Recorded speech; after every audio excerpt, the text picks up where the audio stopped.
Well, I'm joined now from Tel Aviv by former Israeli tank commander Ori Givati, who is part of Breaking the Silence, a group founded by Israeli combat veterans to document military abuses.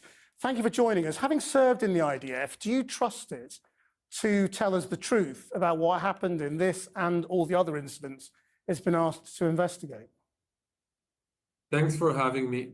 Look, I think what we all have to understand is that killing of innocent people in Gaza happens every single day. And I've seen the remarks by the military spokesperson, by the chief of staff, by Netanyahu, saying this happens in war, all of those things that are basically meant to sound good in the international community's eyes. The problem here, to your question, the problem here is that no matter what investigation the military will do about this specific incident, the way that we fight in Gaza for decades, is designed in a way that allows us to kill innocent people. Well, just explain that. How is it designed that way?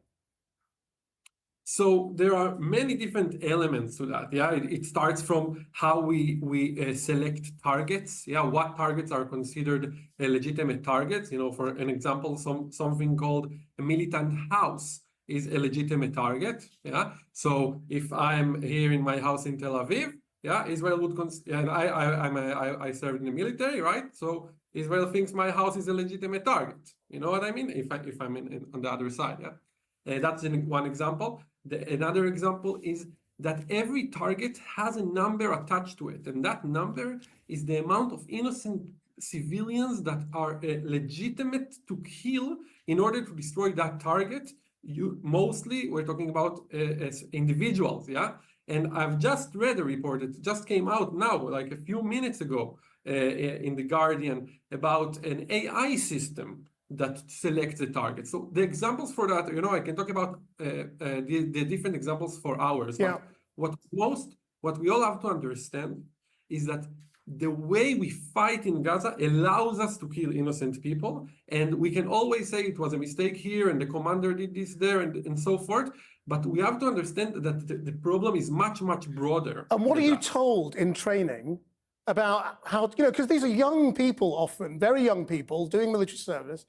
What are you told about the killing of civilians?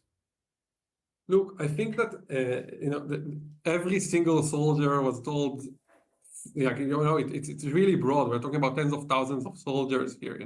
When we have to understand the spirit that comes down from the top, that I think is the element here.